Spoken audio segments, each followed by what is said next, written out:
Your speech. Okay, that can give everybody else an extra minute. If it's 10 minutes, it's 5. Order. I've noticed Mr Bartley has removed his jacket, so there is permission for others to do so if they would wish to. Order. Baggy Shankar to move the motion. Brilliant. I declare my interest as a Derby City Councillor of almost 17 years and former Leader of the Council also. I beg to move that this House considered waste incinerators. It's a pleasure to serve under your chairship, Ms Law. I would like to start today by paying tribute to the amazing residents of Sinfin, Osmaston and Normanton, who I have campaigned with against an incinerator in our community for the last 16 years. I promised them I'd take this fight to Parliament, and that's exactly what I plan to do today. The story of Sinfin is one that many here today will be all too familiar with, and worse. It's a story of broken promises and good money thrown after bad. At its heart is a community who have suffered the consequences of poor planning, poor management, poor decision making and a lack of transparency and scrutiny. Residents have lived in continuous fear and anxiety, worried that the incineration plant in Sinfin will become operational. They have endured a protracted planning process with the incinerator eventually only approved on a technicality following a High Court ruling. And they are rightly concerned about the impact the incinerator would have on their health, their local environment and their quality of life. Unfortunately, so much of the story is not unique to Sinfin or to Derby. Incinerators loom large over so many communities across the UK. So today we are here to raise our concerns that these incinerators do not have a place near schools, near people's homes, near allotments, near elderly residents or near spaces where our children grow up and play. And we are here to say that enough is enough. Incinerators must be kept to a minimum, especially when they impact local communities. I absolutely recognise that waste must be disposed of responsibly. We have to accept some incinerators will be needed to achieve this, but they must be safe, appropriately located, use proven technology and be kept to a minimum. We do not need local plants in local areas impacting the lives of local people. For the sake of our communities and our environment, we also have to make bold steps towards increased recycling rates and increasingly a circular economy. Because when we are talking about waste disposal, we are also talking about the future we want to create for our children and our grandchildren. It's really important to highlight what life is like living next to an incinerator. Nobody wants to live next to noise pollution from a constant stream of heavy goods vehicles. Nobody wants to deal with the fly infestation because waste is being left on site. Nobody wants to be worried about their health and the health of their children because their next door neighbour is an incinerator, which is leaking sulfuric acid, damaging air quality. All these are lived experiences from the plant in Sinfin, which has never operated for a single day and failed during commissioning. It's not just experiences of impacted residents. The statistics on incinerators also speak for themselves loud and clear. BBC analysis has found that burning household waste rubbish in incinerators to make electricity is now the dirtiest way the UK generates power. Would my honourable friend give way? Yes, absolutely. Catherine Atkinson. My honourable friend and neighbour has spent many, many years fighting on behalf of residents on this issue, and I thank him for that. Does he agree with me that after 16 long years and no working incinerator, it is time to say enough is enough and explore cleaner, safer alternatives for waste disposal in Derby, particularly as producing energy from waste is as bad for the environment as burning coal? Baggy Shankar. Thank you very much, and I thank my honourable friend and neighbour for that timely intervention. She's absolutely right. Incinerators are now right at the bottom of the waste hierarchy, and recycled material in incinerators is being burnt because it has a higher calorific value, and it's absolutely time to say enough is enough. And at the same time, nearly half of the rubbish produced in our UK homes is now being incinerated. And whilst we continue to burn waste, recycling rates have stalled over the last 14 years. The message is clear. Too many incinerators are not working. They are not working for our environment. They are not working for our communities. And there should be a better example, and there could not be a better example of a failed incinerator than that in Sinfin, where poor decision-making, exaggerated business cases and hidden truth have landed our community and our local authority finances in an absolute mess. The incinerator has been nothing short of a nightmare from the start, and unfortunately yet there is no finish. Because after a drawn-out planning process, years of opposition from residents and nearly a staggering £150 million of council taxpayer money going down the drain, the incinerator still has never operated, and in my view will never operate. Imagine what the community in Derby could have done with £150 million invested in local projects, delivering real outcomes for our community. Instead, this incinerator has never processed operational waste and has created minimal employment. It gives me no pleasure today to say, we told you so, because at every opportunity, the community has spoken out against this incinerator. It has been ignored by big business, council officials and decision makers. Clear warning signs were not heeded at the expense of residents. As a joint project between Derby City Council and Derbyshire County Council, the incinerator was actually intended to be a gasification plant. Gasification is a largely unproven technology with a history of failures and technical challenges, and Sinfin, unfortunately, has been no different. The facility has consistently failed commissioning tests, and we now need to say exactly what my neighbour has just said. Enough is enough.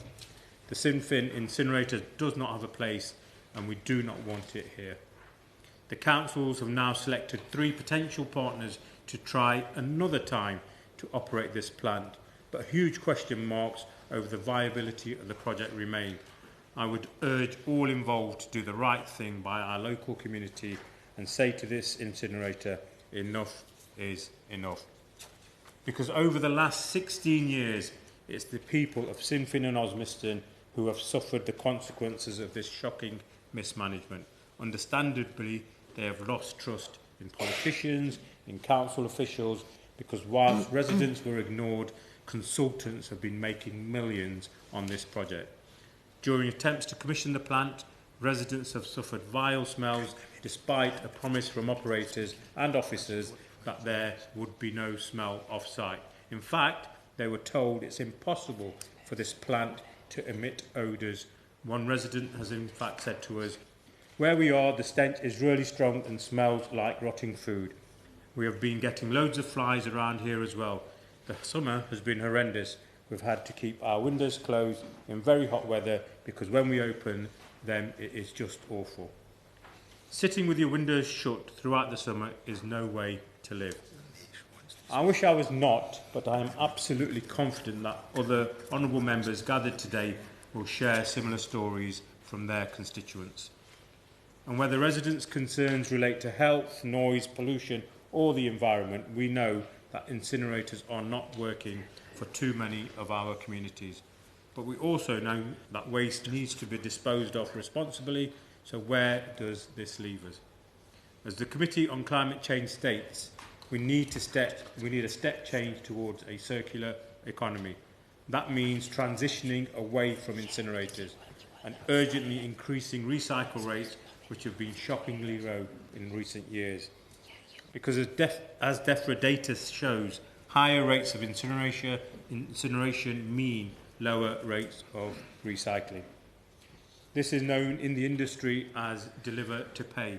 where councils have clauses in their contracts which demand a minimum amount of waste to be sent to incinerators for burning. And when we are facing a climate crisis, that is not good enough.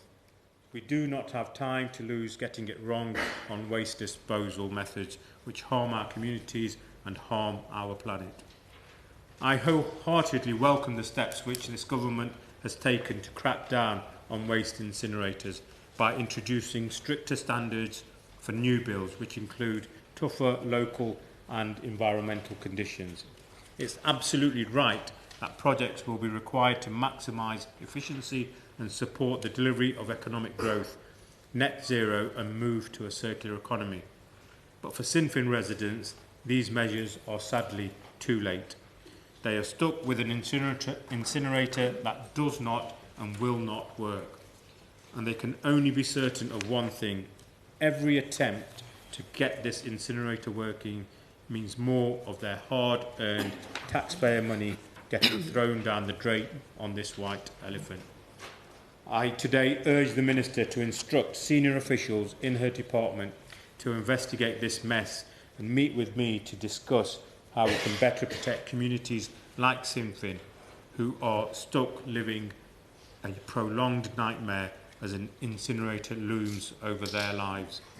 We have to say enough is enough, so councils do not throw good money after bad at the expense of local residents. And ultimately, we need to turbocharge our transition to a circular economy, moving away from incineration as the dirtiest way to generate power. I am glad the House is considering this motion. Reminder to all members who wish to speak to make sure you bob. We're going to have to put a limit on our 4.5 minutes to all backbench speeches. The question is that this House has considered waste incinerators. Ben Obsi-Jekti. Thank you, Ms. Lowcott. It is a pleasure to serve under your chairship. I commend the Honourable Member for Derby South for securing this important debate. Huntingdon could be impacted by 2 waste incinerators just 4 miles apart from each other, and I rise to once again express my opposition to them. Warboys incinerator was first proposed in 2022, put on hold in 2023 and then revamped in October 2023. The plant would operate 24/7 and process 87,500 tonnes of waste per year. And I commend Councillor Ross Martin in my constituency for campaigning against this. There are many concerns about the significant impact upon local residents in both Warboys and nearby Pidley. Not just because of the Warboys site itself, but also the impact of being slap bang in the middle of 2 sites of this scale. Just 4 miles away, another plant in Huntingdon has already been approved, known as Envar, and I've met with the local campaign group, POWI, the people opposed to the Woodhurst incinerator, and have heard their opposition to the plans, which will blight our land with a 26-metre high chimney, create even more congestion, and raise concerns regarding health risks too, as well as concerns regarding the increase in vehicles, particularly given its proximity to the dangerous Wheatsheaf junction, which still hasn't been repaired. The incinerator was originally rejected by Conservative councillors and Labour councillors too. The Lib Dem councillors, who did not live locally, voted in favour of it, and it was overturned at appeal. The Labour government then approved it. Last year, on July the 30th, I was concerned that in a response from the Deputy Prime Minister at the dispatch box, on a question I asked about her approving the site, despite the council rejecting the initial application, that she claimed to have not dealt with that decision, deferring responsibility for it to the Minister of State, and ignored my ask for her to meet with people impacted by the decision. This was further ignored in a letter from the Parliamentary Under-Secretary of State and a letter response on September the 13th. The government has updated the national policy statement in order to meet their ideological aims, and I feel strongly that the government is doing its utmost to silence the opposition of people in Huntingdon to railroad through their plans.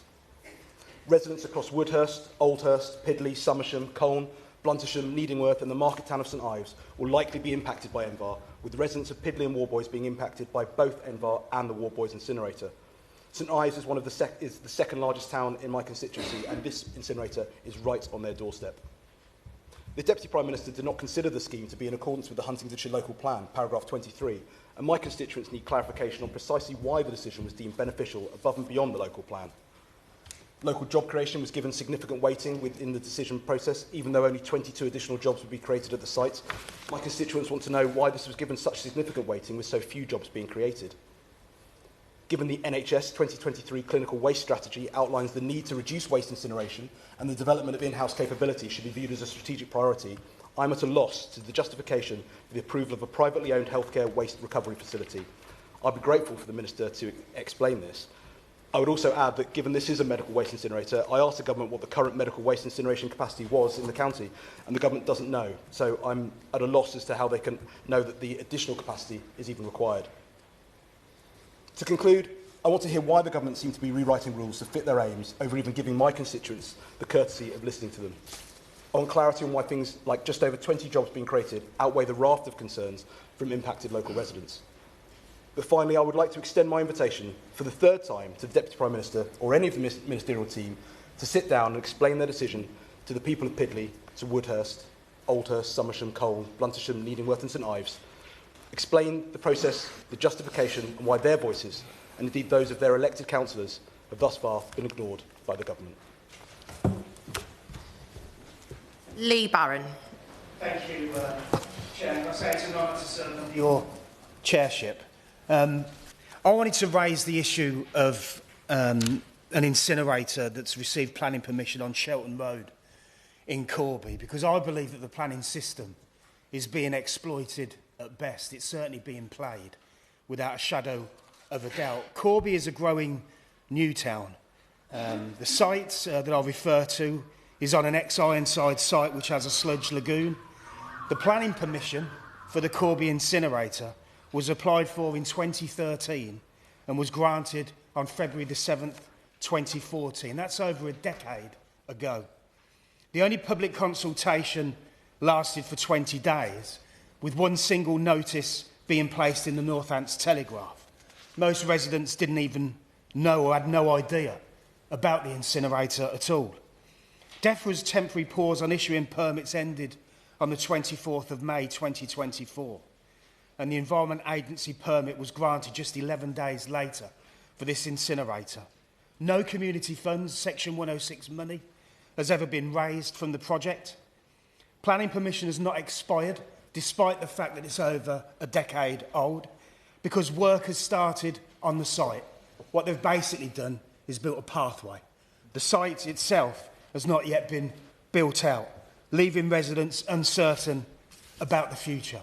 Now, when that planning permission was initially granted, it was granted because it was on the outskirts of Corby, which then it was. But there's been expansion ever since, not taken into consideration. That site where the incinerator is no longer on the outskirts of Corby. It's in the heart of a community, right next to local businesses, thousands of houses, 750 metres away from those houses, 1 kilometre away from Priors Hall School and nursery, all of which did not exist when planning permission was first granted. The traffic impact assessments that they did back then have not been updated, and even then they estimated 175 lorries a day carrying waste through Corby. Don't you think, after we've seen Toxic Town, that the people of Corby have had enough of lorries with waste being driven up and down its streets, and they don't really need it anymore? Ministers informed that the government's crackdown on incinerators will not apply to proposals with existing planning permissions, although the fact remains it's the dirtiest form of power generation and councils must now reconsider. This shows that the waste incinerator system, in my view, is broken.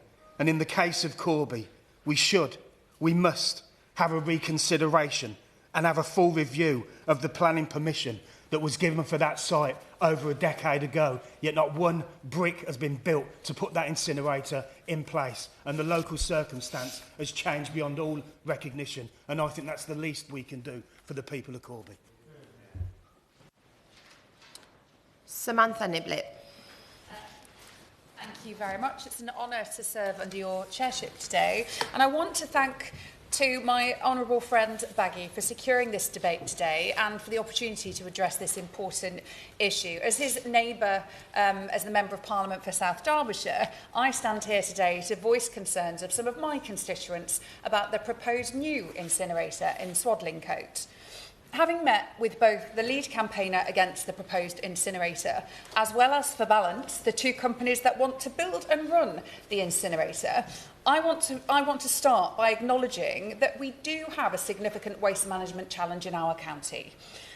This has been identified and reported by DEFRA, and no campaigner against the incinerator denies this. Shamefully, the East Midlands is the second worst region in the country for the amount of waste we send to landfill. And even more shamefully, within our region, Derbyshire is the worst offending county, with almost 750,000 tonnes being sent to landfill, with just over 308,000 tonnes being sent to incinerators. We produce a lot of waste. A challenge we have in South Derbyshire is existing incinerator facilities at Drakeclough and in neighbouring Derby have struggled with the latter, rightly, being mothballed since 2019 and actually never having worked at all, and the former failing to reach their full potential, because it's no secret that gasification technology, as used in these plants, has had a litany of failures, as described by experts, including United Kingdom Without Incineration Network. Furthermore, in Derbyshire, the proximity principle, which emphasises that waste should be treated as close as possible to its source, has been undermined by these two existing incinerators not solving the problem. So therefore we have a need to transport waste over long distances to facilities outside of Derbyshire. So sending waste elsewhere not only impacts our carbon footprint, but also contradicts the very principles outlined in our local waste plan. We are exporting our waste to distant incinerators, including to Northern Europe, and in doing so, we miss an opportunity to truly address our local waste management issues. That's not to say that we need incinerators in local towns, as is being called out today. We've been told, in terms of local economic benefits in South Derbyshire, that this proposed incinerator promises over 200 million in investment and 39 skilled jobs. But nothing more of benefit is being offered to the local community, who will have an eyesore to look at for something that doesn't solve our country's waste problems, because it claims that it will process 186,000 tonnes of residual waste. But that still leaves us almost 564,000 tonnes of waste going to landfill. So it's hard for people to believe that yet another incinerator is the answer. Are we not better prioritising reducing waste in our county, region and country?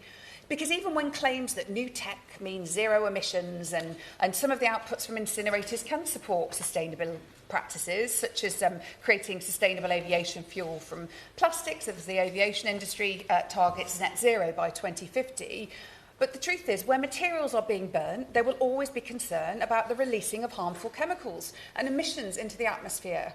So we must challenge ourselves to think beyond incineration and invest in the future.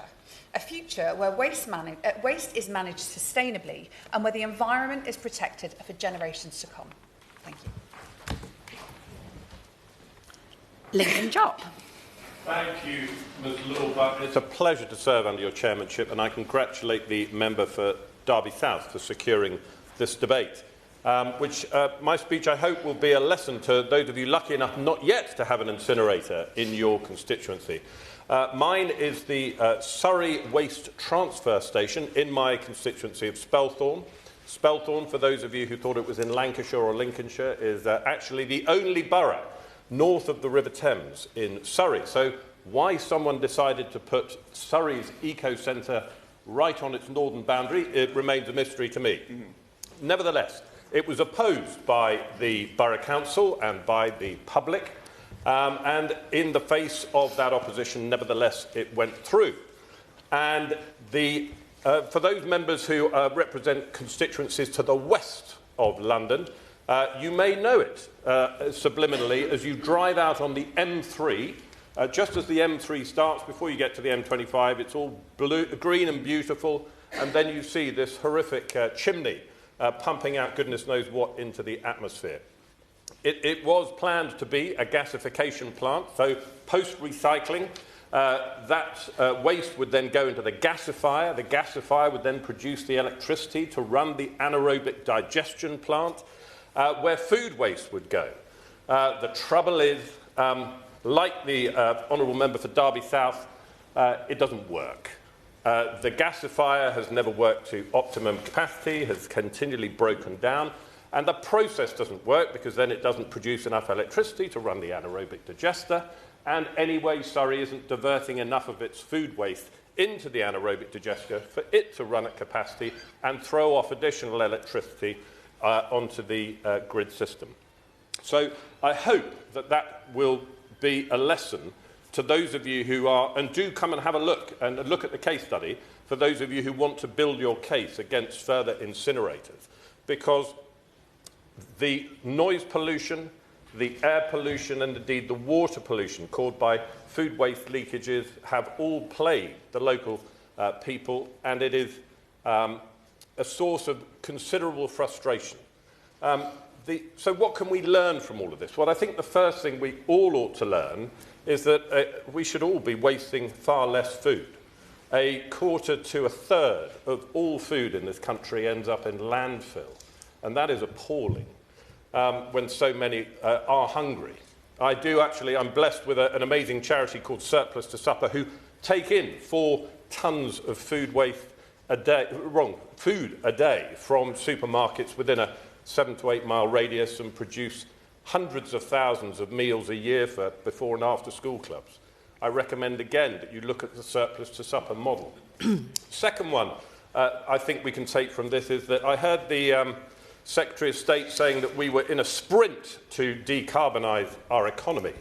And I heard the Deputy Prime Minister say that under the planning framework that we were not going to stand in the way of, NIMBYs were not going to stand in the way of development. Those two things concern me because they combine potentially for further programmes and plans simply to ignore local concerns, which if they'd been listened to at the time that the Spelthorne Eco Park was being built, would have meant it wouldn't have been built and wouldn't have been the failure that it has been. And secondly, we just need to have a very weather eye on these cutting-edge and bleeding-edge technologies that promised the earth at the time and actually cost us the earth in the long term. Thank you, Madam. Mrs. Lawback. Julie Minns. Thank you, Ms. Law. It is a pleasure to serve under your chairship, and can I thank my honourable friend, the member for Derby South, for bringing this very important debate. On the 8th of October 2021, a fire broke out in a warehouse at an industrial site near the villages of Cargo and Rockcliffe in my constituency. The fire forced the local primary school to close. Residents were advised to keep their windows shut, and for nearly a month, the fire burned at the site, fuelled by hundreds of tons of plastic, household waste and wood kept in the warehouse. Calls to the Environment Agency show residents complaining of breathing problems, sore throats and headaches from the fumes. I share this because just 3 years later, the same owners of that site on whose watch that fire took place brought forward a proposal for a gasification facility. And as we've already heard rehearsed today, this appears to be an unproven technology and one that has raised a great deal of concern amongst local residents in Rockcliffe and Cargo, and I would pay tribute to those residents today for their concerted campaign that they have waged for well over a year now in opposition to that application. The facility would allegedly heat pellets made of plastic, wood and paper and create a gas of hydrogen and carbon monoxide. It's claimed by the applicant that that would be used to fuel the generation of electricity and power the site and enable them to replace the diesel generators now. I would fully support the reduction in carbon emissions that would bring, were it not for the fact that those diesel generators could be dispensed with today if the site owner would only use the grid connection that already exists to that site. It's also worth noting that the other emissions from the gasification plant will fall on adjacent farmland, which is used by 2 local farmers, both of whom I've met with in the last month, and both of whom have very real concerns about the proposed gasification plant. Now, I'm not opposed to incineration in principle, but in recent years it does appear to have become something of a panacea for the challenges of recycling. And over the last 14 years, recycling rates have stalled.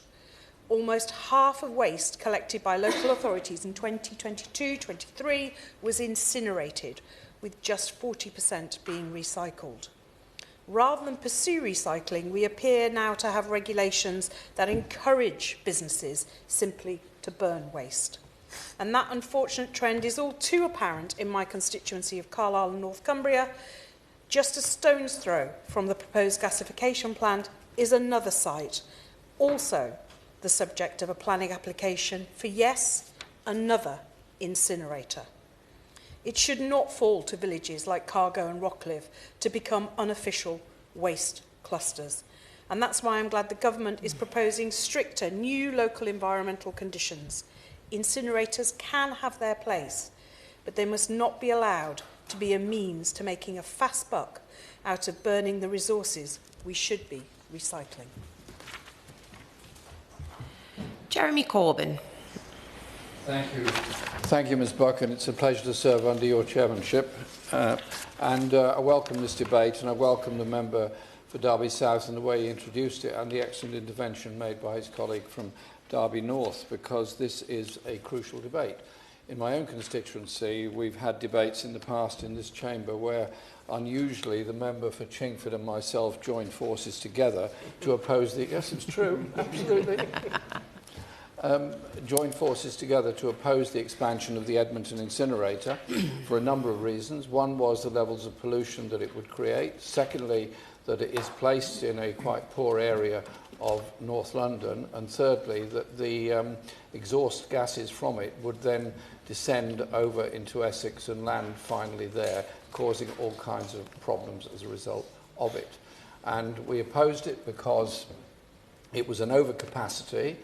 And in the modelling of it, they were even predicting the importing of waste from Europe in order to keep the incinerator going, because the whole thing was designed as being far too big. And I can see members around the chamber nodding in agreement, because exactly the same kind of nonsense has been talked elsewhere.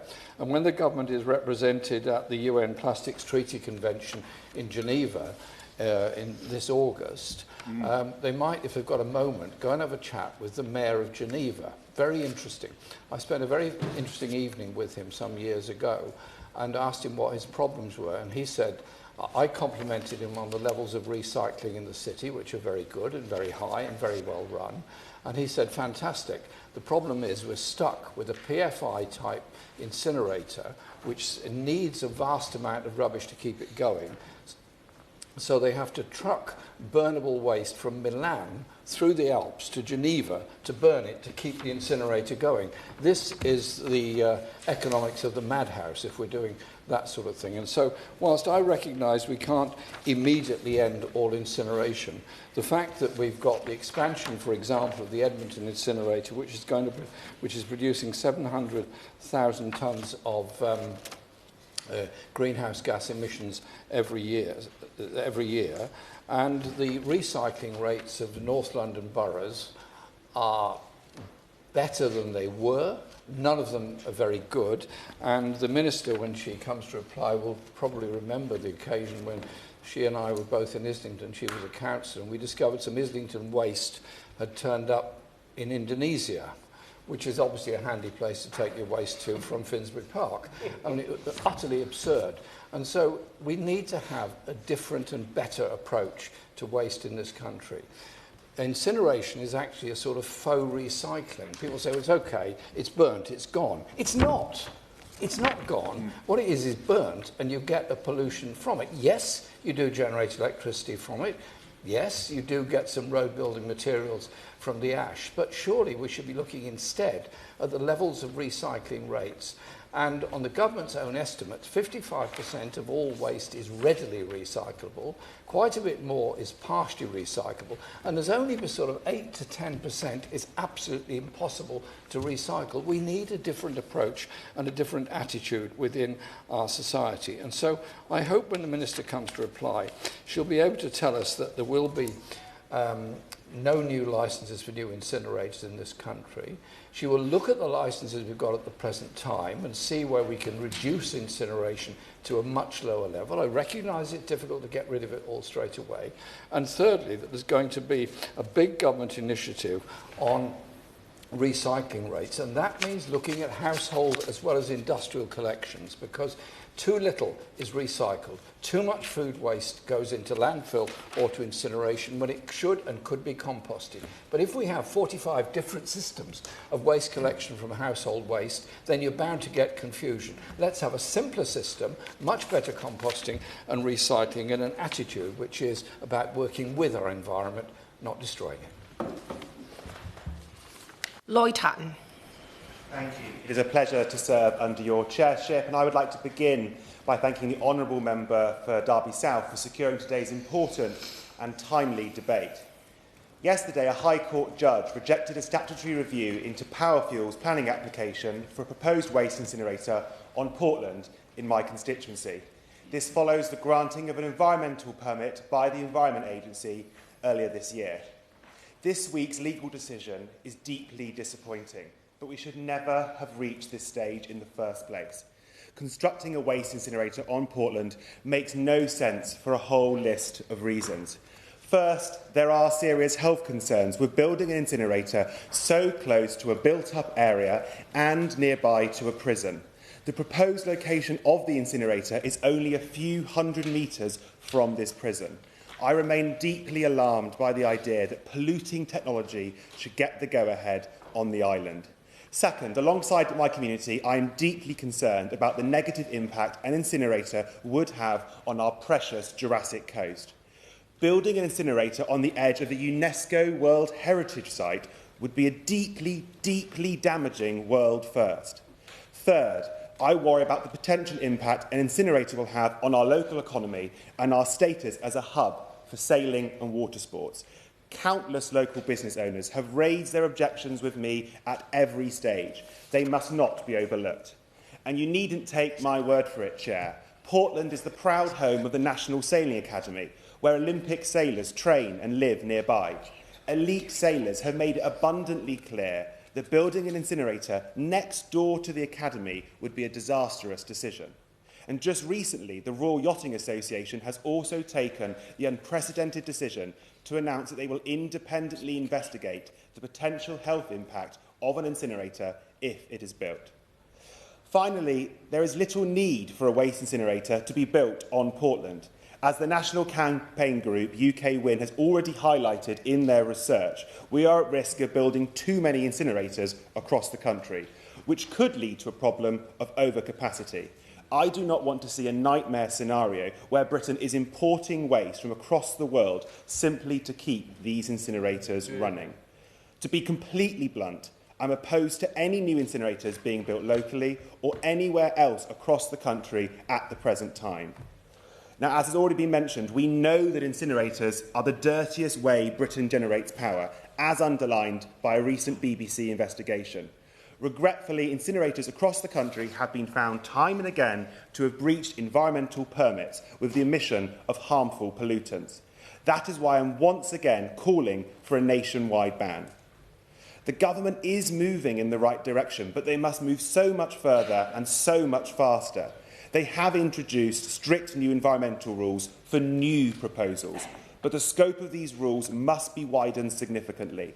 If these crackdown measures were applied to the existing proposed incinerator on Portland, it would not be built. Taking all these arguments into account, I urge the Minister to reassess the plans and prevent an incinerator going ahead on Portland. The case against this proposal is a strong one. Hardly anyone living in Weymouth and Portland wants an incinerator to be built, and so I find it completely baffling that Portland Port and Powerfuel, the firm behind these proposals, are still pushing ahead. It's completely baffling. I urge them to listen to our community and abandon these proposals. When I look to the future of South Dorset, I see green investment opportunities and well-paid green jobs, not an unwanted and polluting waste incinerator. I believe we can deliver a cleaner and greener future for South Dorset, but harmful, dirty and outdated waste incinerators are simply not part of that future. Steve Bartley. It's a pleasure, Ms Lewis, to serve under your chairmanship, and I very much welcome the debate called by the member for Derby South, and I think it highlights the cross-party consensus in opposing further incinerators. And in terms of the Wisbech incinerator, it's remarkable that one half the size was rejected in the local authority next door. And so the response of developers was to double the size in order to make it a national significant infrastructure programme to get out of the local planning rules, to put it 700 metres next to the biggest school in the district, to take waste from 6 different counties, all on small roads in a rural market town, and to have a chimney bigger than the cathedral in the flat landscape of the fence. So one can understand why so many people share my concern with this proposal. But I don't want to repeat the very good points that colleagues have made. What I wanted to do was highlight 2 new points which so far the debate hasn't highlighted, which I hope will help opposition members, government members, as much as support my own case in empowering the Minister. And this is firstly to cite the government's own figures. So on the 30th of December, quite recently, the government's own analysis showed that as of 2024, there was already 20.6 megatons of residual waste infrastructure capacity in England, of which 14.3 megatons is incineration. To put that into plain language, we already have enough incinerator capacity today to deal with the amount of waste projected in 2023, because in 2023 it is projected that there will be 19.4 megatons of projected residual ministerial waste to arise by 2023. So in other words, our existing capacity at over 20 megatons is more than we're going to need in just 9 years' time. So the first question to the Minister is whether DEFRA will commit to publishing analysis assessing the environmental damage of building incinerators such as the huge incinerator at Wisbech, compared to the fact that that will be surplus to requirements in as few years as 9 years' time. In other words, if it takes 3 years to build it, after 6 years of operation, it's additional capacity to what we are already going to need. So we need to assess how those two things compare. And of course, there are other short-term... Of course, I give way. Thank you very much for giving way. On that point, would you agree that a geographical sense of where incinerators are around the country would be helpful to understand, so that we can see where the demand for incineration is versus the capacity, and that might as well reveal that in certain parts of the country, again, there is an oversupply? Steve Bartley. Yeah, it's a fair point. Actually, that is addressed in the December paper from DEFRA. But as my right honourable friend, the member for Hunterdon highlighted, there's 2 at Hunterdon, another at Peterborough, there's 2 at Boston. There's already a concentration. So I don't accept the point about the East of England that was contained in that paper. But my point is, what we need to see now from DEFRA is an analysis around the bridging issue for the next few years. As the government meets its legal target, it's got a target to reduce by 50% between 2019 and 2042 the amount of waste. So the amount of residual waste is coming down. We already have sufficient capacity, but there is a bridging issue. And there will be short-term options around landfill RDF exports, and we need to look at the respective merits of building huge incinerators and the damage they will do compared to those short-term bridging options. The second thing that pertains to that, the second point in the very little time I've got, is the fact that the waste mix has changed. And this was a feature of the BBC report that the member for Birmingham South highlighted. So burning things like food waste produces less CO2 than putting it in landfill. But burning plastics produces 175 times more carbon dioxide than burying it. Now, the reason that matters to my first point in terms of bridging is because the mix going to incineration has fundamentally changed from when the planning rules were initially put in place. So what we've seen and what the BBC highlighted is an increase in food waste being dealt with through anaerobic digestion. So as the member for Islington pointed out, the predominant waste now going to incineration is plastics. It is the burning of plastics that is then driving the environmental damage, and why the member for Derby South correctly pointed out that it is the dirtiest way the UK generates power. So the second ask I have is whether the Minister will commit to undertaking a composition analysis study of the residual waste treated energy recovery facilities. Now, I asked for this in a written question on the 16th of October. DEFRA have confirmed they are undertaking a composition analysis study, but it wasn't published with the December analysis. So can the Minister commit to publishing that so we can see the waste going? Because, again, that fundamentally changes the environmental case around incineration. Josh Fenton-Glynn. Thank you, Mr Lawrence. Honoured to serve under your chairmanship. I congratulate the member for Derby South for securing this debate. Much like him, I'm going to tell a story about companies using the courts to ride roughshod over local people's opinions.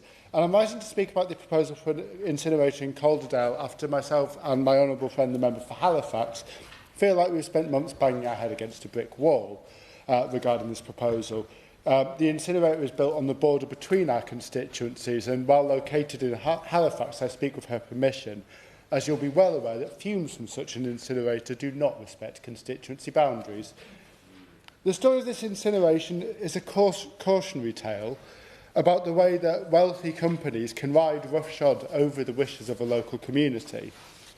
The Calder Valley Skip Hire Company was given an environmental licence by Calderdale Council in 2022, a decision made on the basis of the Council's legal advice that they got about the rules that left them powerless to intervene or refuse. I know that as a member of the Council at the time.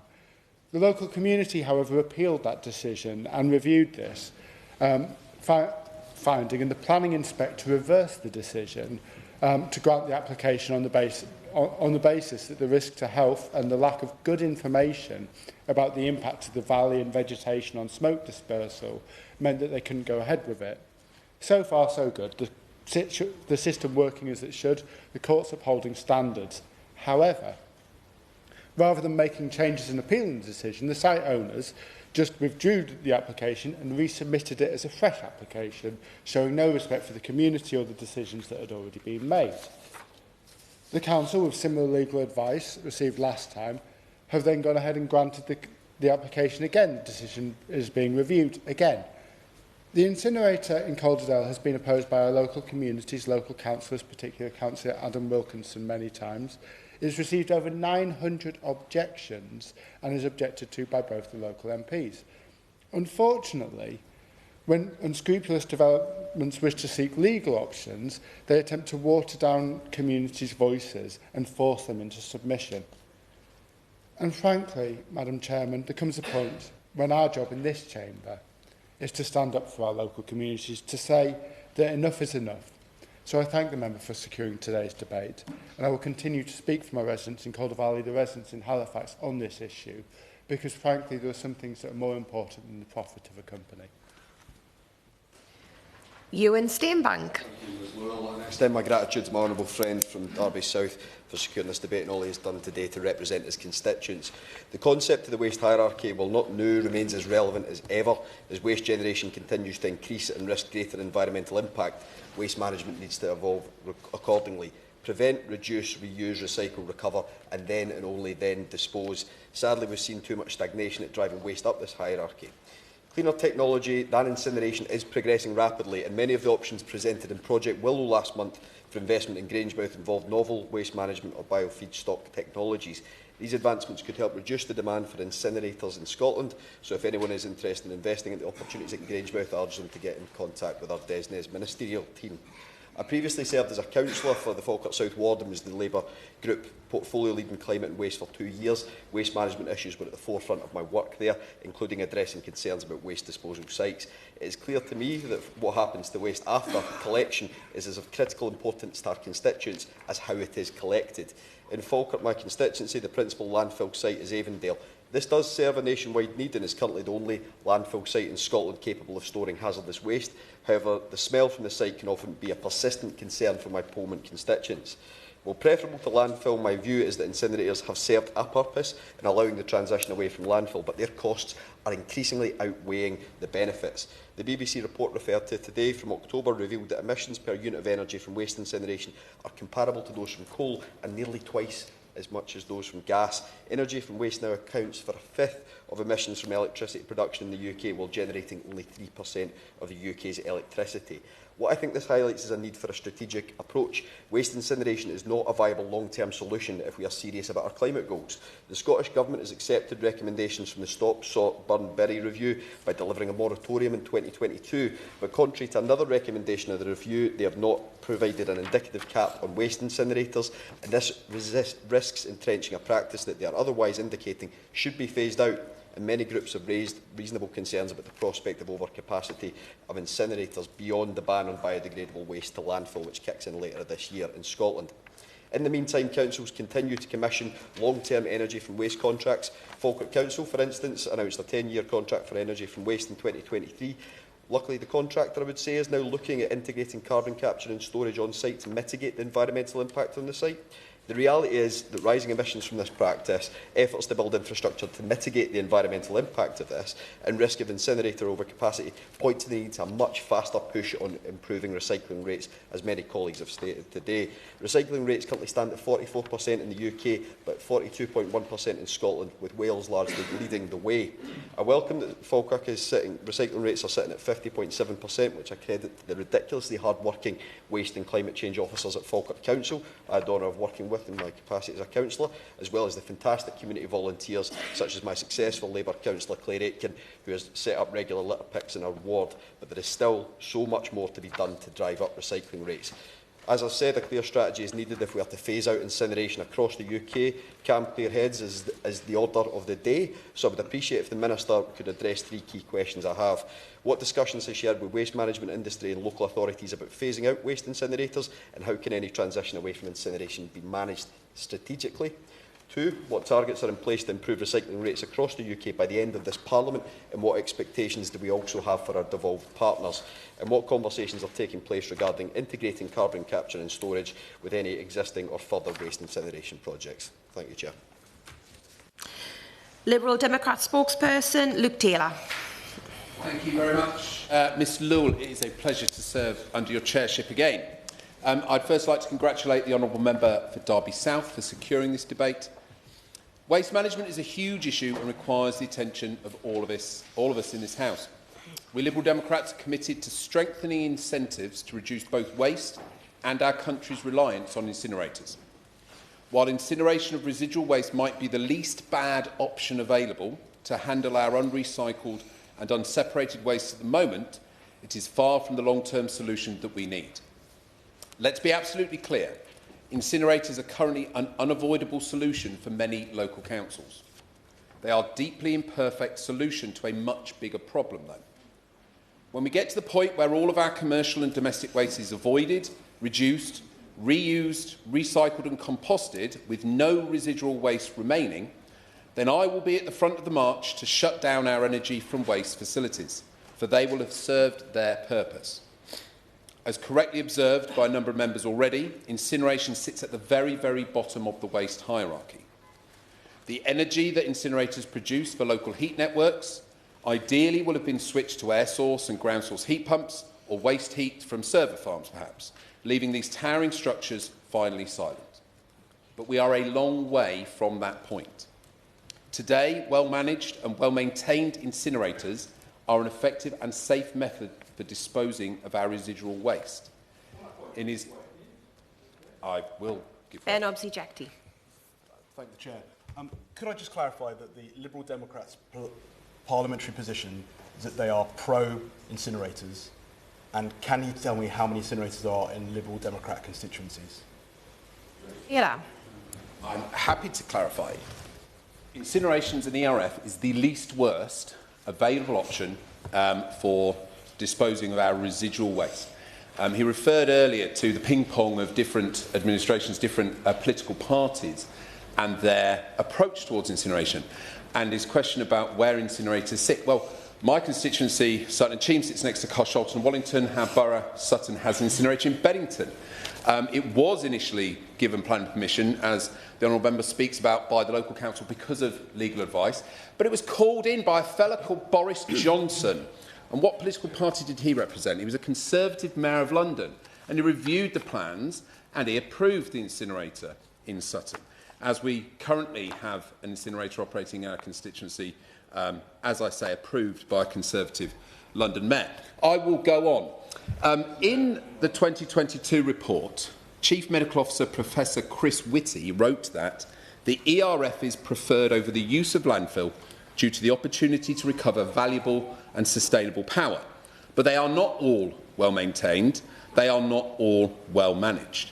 And we know that eventually we must move beyond them as soon as possible. But we can only do that by speeding up the changes in the whole ecosystem of waste management in this country that would enable their extinction. So let's begin with plastic and packaging. We support the strengthening of incentives to reduce packaging and waste sent to landfill and incineration. In the coalition government, we pioneered the plastic bag levy, which has been exactly the kind of successful societal change that we need. Now, it's almost impossible to remember a time when you were not charged for a plastic bag or gave second thought to your need to take one. The reuse of bags and the growing market for stronger reusable bags is fully normalised. We don't bat an eyelid. It's akin to the removal of lead from petrol, something that once seemed pervasive and impossible to imagine an alternative for, was phased out entirely in such a way that whole generations have no recollection of it ever being any other way. That didn't happen overnight. It took a mission-driven government to step in and lead the way, incentivising the right kind of behaviour and waste management to light a path forward for society to take. And I accept that it is something that's already happening in some areas, but we need to go further and faster. To meaningfully tackle plastic pollution and waste and get Britain as close as possible to full recycling, we've called for a deposit return scheme for food and drink bottles and containers. We work with the devolved administrations to ensure consistency across the UK, and we must learn lessons from the difficulties with the Scottish scheme. To further reduce residual waste, we've been calling on the government to expedite the complete elimination of non-recyclable single-use plastics within 3 years and their replacement with affordable, reusable, recyclable or compostable alternatives. This would enable us to set an ambition of ending all plastic waste exports by 2030. Separation of plastic waste for reprocessing is critical to reduce the amount of recyclable plastic that is unnecessarily burned in incinerators. We know that peer group pressure and normalisation of behaviour is so critical to that behaviour. And the members' comments remind me of the former leader of the Sutton Conservatives, who told residents recently that most of your recycling goes up the chimney at the local ERF. Claims that are untrue and actually undermine efforts to increase recycling. So if there are efforts to improve recycling and improve our diversion of plastics from incineration, then maybe he can remind his colleagues of the importance to recycle as often as they possibly can. Turning now to food waste. In this age of food banks, according to the company Waste Managed, the UK throws away 9.5 million tonnes of food every year. That's nearly 24 million loaves of bread. In my constituency in Sutton Borough, we've recently had a campaign to improve the participation in recycling of food waste, which targeted about 15,000 households in the borough. This campaign saw an increase of 17% by tonnage of food waste recycling in those areas targeted, and a 10% increase in the number of households participating in the programme. The evidence is clear. Targeted programmes can be effective at improving participation rates and getting food waste down. The former Conservative government failed to take the measures needed to support businesses in becoming more efficient and to support communities in moving beyond the throwaway culture. Many private sector enterprises like Too Good To Go are opening up in this space and doing, frankly, a far better job than the government, which is welcome, but a reminder that there is room for the government to take steps of its own. And the government has to look again at the enormous mistake that is their family farms tax, which will undermine any last vestiges of localism in the food chain that remain in this country. If we don't incentivise local produce being sold to local people through local businesses, we stand no chance of getting our emissions down, minimising food waste and encouraging healthier eating. And we stand no chance of moving beyond incineration. And on air pollution, let's be clear, we don't just have to accept that the way incinerators currently operate has to be the only way in this final phase of their history. A significant amount of the concern around the use and potential misuse of incineration stems from mismanagement and the fact that our regulator, the Environment Agency, is prevented from doing the pervasive monitoring it should be able to do. In my borough of Sutton, the Beddington ERF on occasion exceeds pollution levels set out in its facilities permit. While these breaches are minor and often very short period, often caused by nitrous oxide canisters getting into the waste stream, they are not investigated very often by the Environment Agency. The local council and waste authority lack the powers to compel the operator to address problems in their sorting and filtration systems. We can only move forward towards the managed extinction of this form of waste management and wean ourselves off of incineration altogether if we make sure that existing sites are properly managed and meaningfully regulated. The Liberal Democrats want the UK to be world-leading in efforts to improve air quality. We've called for a £20 billion emergency fund for local authorities to tackle the clean air crisis, as well as a £150 billion green recovery plan. We need to pass a new Clean Air Act based on the World Health Organisation guidelines and enforced by a new air quality agency to codify law that nobody should be subject to consistently awful levels of air pollution. Not passing these measures makes a mockery of our already fairly opaque plans for meaningful climate action. We were deeply concerned by the Climate Change Committee's findings in its 7th carbon budget that the UK has deliverable plans for only a third of the emissions reductions needed to meet climate goals. If the government wants to rectify that, they should get a grip with a beefed-up approach to managing waste and dealing with air pollution. There is a lot more we can do to prevent waste going to incineration in the first place and regulate the existing stock of incinerators better. The recent Office for Environmental Protection's progress report noted that waste generation and incineration rates have continued to increase and the recycling rates have stalled. While this is not the case in my borough of Sutton, where we see reductions in tonnage of waste sent to the ERF from residents, elsewhere more effort must be made.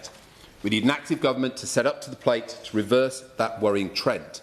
We must take meaningful action to regulate existing incinerators and also look more closely at proposed new incinerators, such as the one at Camford Magna in the southwest of England, where data suggests there already exists 95% of the required capacity already, as has been commented by members around. We must implement a better food waste strategy, eradicate plastic waste and speed up the energy transition to alternative technologies that would hasten the end of residual waste, which then allows us to move away from incineration, so we can finally consign them to the oblivion of history, sitting in the engineering museums alongside Victorian technology, as a reminder of how important waste reduction is and how critical it is to the top of the waste hierarchy. Thank you. Opposition spokesperson Robbie Moore. Thank you very much, Mrs Lilbuck. And can I say it's a pleasure to serve under your chairmanship. Can I also thank the honourable member for Derby South for securing this really important debate in which we've heard incredible, powerful views from all members in this House. Incineration is a strongly felt issue for many people across the country. Indeed, I am familiar, as myself, Mrs Lilbuck, with my own strong feelings on this issue from my own constituency of Keighley and Ilkley, where we have been staunchly campaigning against the Aire Valley incinerator, which is due to be constructed at some stage on the outskirts of Keighley. Not yet built, but nevertheless, this was given the green light by Labour-run Bradford Council and the Environment Agency some years ago. And I would like to put on record the staunch work that the Aire Valley Against Incineration Campaign Group have done for a number of years in working together with not only myself, but many residents to campaign strongly against the Aire Valley incinerator. And it remains my view, as it has been since I was first elected to this place, that the Aire Valley incinerator in my constituency should not be built, as indeed this is the case that seems to have been raised by many members in this House. Dare I say, perhaps not the Liberal Democrats that seem to be staunchly warm to incineration as opposed to everybody else staunchly putting their views against. We've heard from the member for Derby South with his Sinfield incinerator, which he has campaigned long and hard to oppose. The member for Corby and Northamptonshire staunchly against the Corby incinerator. The member for South Derbyshire campaigning against the Swadlincote incinerator. Member for Carlisle, Islington North, who is no longer in his place campaigning against the Edmonton incinerator, and South Dorset against the Portland incinerator, and the member for Calder Valley also for raising his concerns against incineration. But the member for Huntingdon has quite rightly raised concerns against the Warboys and Envar incinerator, two incinerators in his constituency, and in quite rightly raising the concerns that despite him raising challenges, valid challenges, not only to the Secretary of State, but under parliamentary Secretaries of State, that they have not even had the decency to come back to him on the concerns that he has raised quite rightly on behalf of his constituents. And I can only urge that the Minister takes those concerns to MHCLG and that a response is received to do the planning challenges that has been quite rightly raised. The member for Spelthorne quite rightly shared his experiences of a live incinerator in his constituency, giving us all the warnings that we all need to be aware of as we continue our campaigns against incineration taking place in our own constituencies, and rightly to highlight the challenges with not only the feedstocks that are going into that incinerator, but the wider challenges associated with it.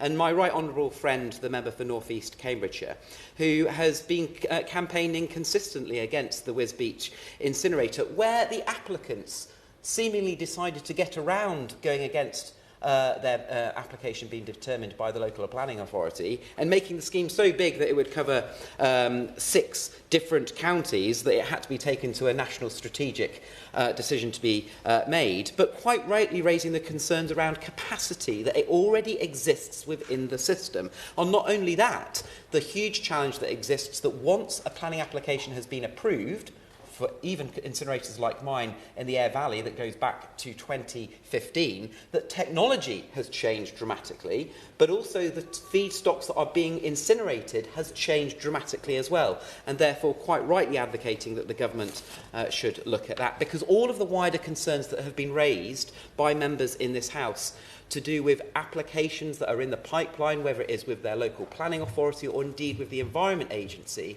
raise consistent concerns which I'm going to go through, because they are concerns around noise, smell and odour, insect infestations, topography. Indeed, in my own constituency, where Bradford Council, our Labour-controlled local authority, approved a planning application for an incinerator to be built at the bottom of the valley, but when you take into account temperature inversions and cloud inversions, and those emissions that are emitted from a stack height which is significantly low get trapped within the cloud, it has detrimental impact on those residents that are higher up in the valley either side, and that is a challenge that we have consistently put not only to Bradford Council but to the Environment Agency. Other concerns to do with consultation processes that have been raised is the lifespan of an incinerator and the decommissioning process that happens once the incinerator comes to an end. Challenges with the numbers of jobs that are actually going to be created as a result of a positive incinerator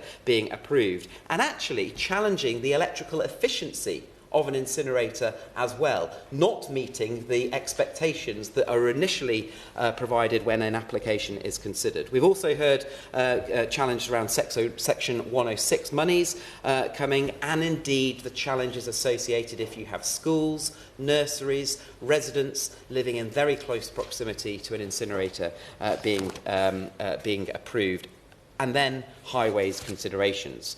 So prior to the general election, the last government quite rightly put a pause on new licences to incineration due to concerns being raised around capacity that already exists within the system and oversupply being prevalent. That moratorium expired during the general election and has not been renewed by the new Labour administration. The end goal of our waste system must be to reduce the volume of residual waste as much as possible. That means absolute focus on reducing, reusing and recycling. But we must also be realistic in recognising that there will always be waste that must be disposed of. And whilst the Conservatives pledged to stop all new incinerators for good and double down on efforts to reduce waste in the first place, Labour have instead attempted to manage the issue of incineration. In new regulations announced late last year, the government said that incineration plants would only be granted licences if they can demonstrate that they are reducing landfill. A rather low threshold, as almost any waste heading to an incinerator is waste that would otherwise be landfilled. But more importantly than that, this criteria misses the key point that methane emissions from landfill will simply be replaced with carbon emissions from waste incineration.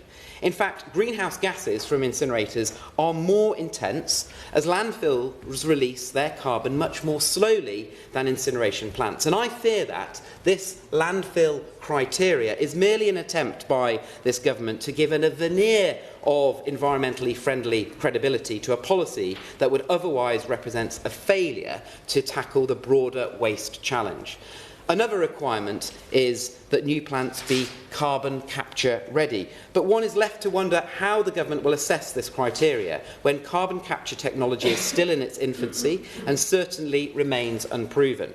This is not the basis for sensible long-term policy. Incineration is the dirtiest form of electricity generation in the country, having a huge impact on local air pollution, as indeed has been raised by many members across this House, challenging decisions that are being made either by their local planning authority or indeed the environmental operational licence that then is awarded by the Environment Agency, and therefore quite rightly advocating on behalf of their constituents that this should not go ahead as planned. Now, at the same time, Labour have claimed that they have introduced new tough rules to clean up incineration. They are also considering introducing a carbon tax on councils that incinerate. Now, this reveals a gaping hole in the government's thinking. So I would like to ask the Minister, are the government's changes to licensing going to be effective in reducing pollution? In which case, why tax cash-strapped councils? Or does the tax reveal that the government expects their licensing policy to fail and is hoping to deter the use of incinerators as a result? Madam Chair, incinerators are dirty and as a result should be taxed as landfill tax. But surely a long-term strategy should clearly be adopted to phase out incineration. So why will the government not commit to this vision? It's in its announcement that the government made in its new rules, DEFRA explained that the need for new incinerators was, and I quote, small, as waste capacity is now almost sufficient for UK demand.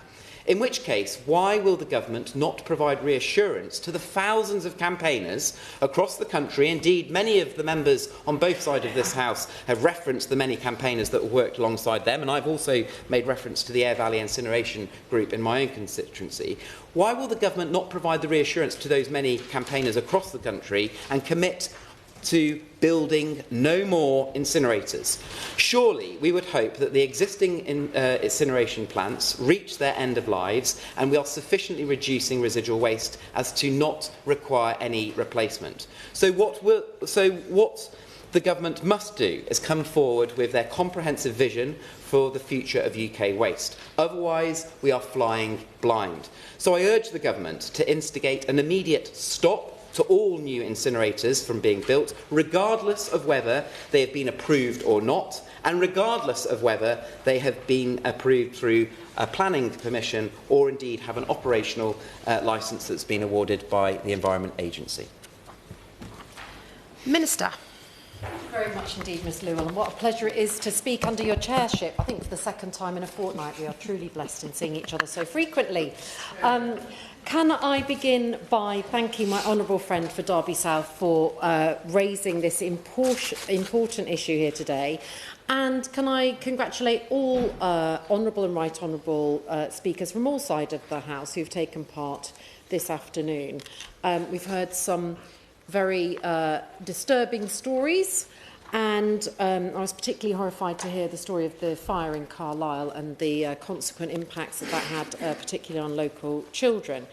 As we've heard today, the process of extracting energy from waste through incineration is an important issue up and down the country. My honourable friend has drawn attention to the Sinfin waste treatment facility in Derby. He will, of course, understand that it is not for me to comment on individual decisions that are for waste authorities to make. However, I am able to say that the operator will need to apply to the EA for a variation to review the permit before it can be recommissioned, and that would include a comprehensive assessment of measures to prevent odours and pests, and the EA would also ensure, if that recommissioning does happen, that a robust commissioning plan is in place to prevent any adverse environmental impacts, including from nuisance. But what I would also like to say to him is he asked me if my officials would meet with him to discuss the many issues and concerns that he has, and I am happy to offer him that undertaking today. I'm sure council taxpayers in Derby and across Derbyshire are disappointed that a facility that promised so much and that costs so much has yet to treat waste.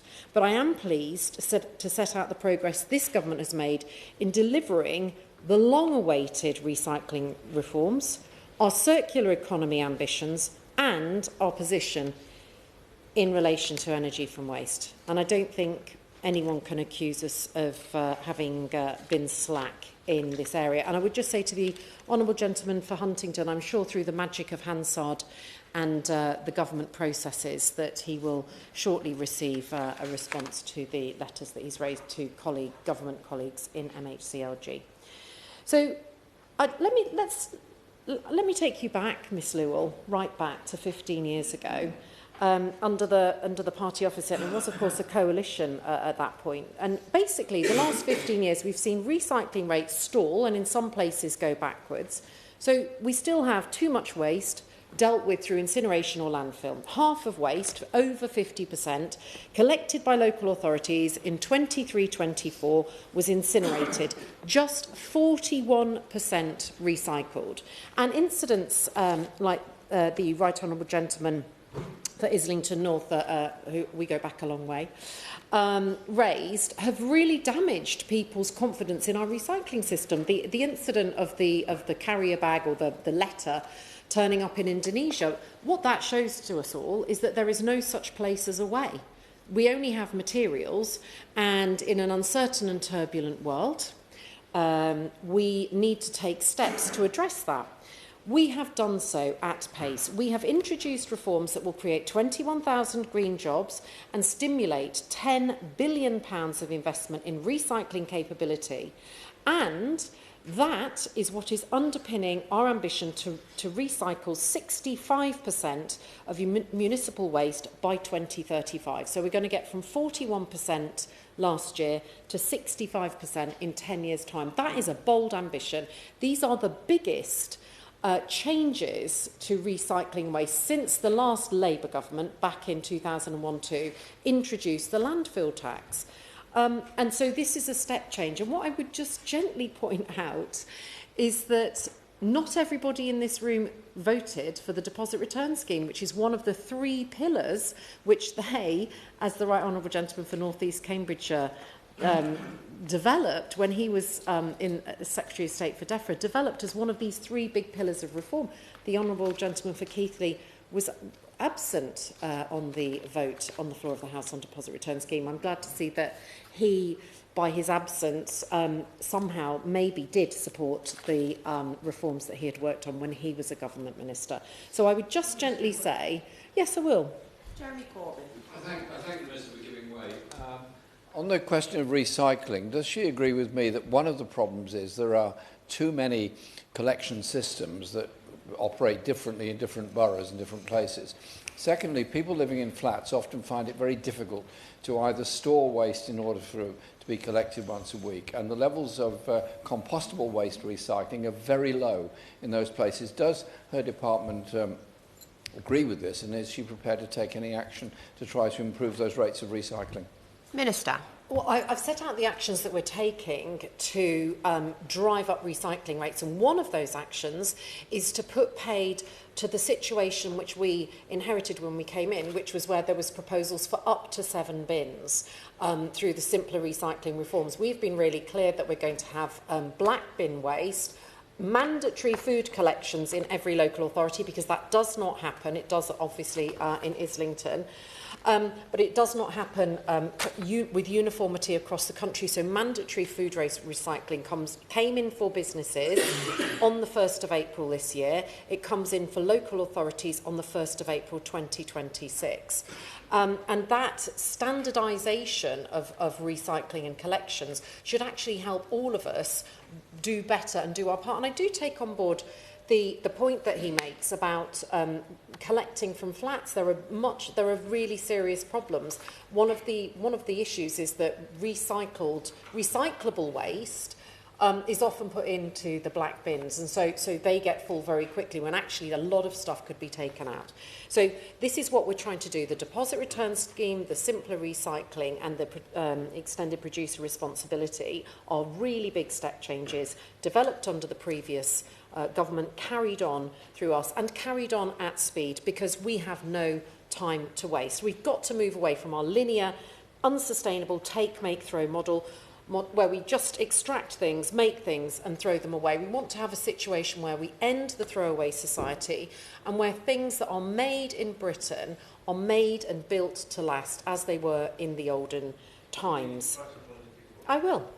Just to follow the logic of her point, which is if more recycling is being promoted by the government, which is what she set out, then self-evidently both the composition of waste and the existing capacity of incineration will be sufficient so that when the government in its December paper said incineration facilities currently consented to but not built are highly unlikely to be brought forward, if that's what the government's expectation is, she's increasing recycling and the capacity is sufficient, why not then just give clarity to the public, to her own backbenchers, and say no more incinerators? Minister. Because, well, let me just, I've got a couple of points that I wanted to come back to that he asked in the speech. So let me just respond to those first. He asked me about the composition analysis. We're getting into deep technical detail. But this is about what is actually getting into incineration, what's being burned. Why don't we just put the plastic in the ground, as the Right Honourable Gentleman for Islington North said, it just sits there, it's inert. What is going in? Now, this ETS was consulted on. My understanding is that was consulted on under the previous government. So bringing local authority energy from waste facilities into the emissions trading scheme from 2028 was something that was consulted on in 2024. So it was an in-flight proposal, is my understanding. I'm very happy to be corrected if I'm wrong. But the residual municipal waste composition study covering the period from May 24 to this May 2025 will be published later this year. I know we cannot wait. So it'll really be interesting, because that is how we see, that's essentially the baseline, and that's where we see if the changes are going to start feeding through. Our manifesto, we said we were going to reduce waste by transitioning to a circular economy, and that is one of the Secretary of State's 5 priorities for DEFRA, and I'm really proud to be the Minister responsible for this. So, to the Right Honourable Gentleman for Islington North's point, can't we just landfill waste plastics? We've got wider environmental impacts to landfilling plastics than simply carbon emissions, including the issue of microplastics. We don't yet fully understand how plastics degrade in landfill in the long term.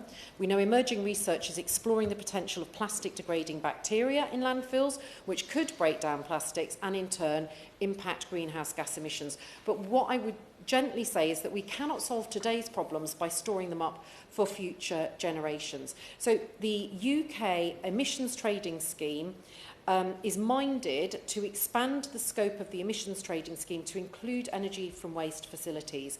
A consultation on this was published in 2024. This included a call for evidence on incentivising heat networks, because with the energy from waste plants, you've got the electricity generation, but you also have a massive excess of heat. Most of that is just sort of dissipated.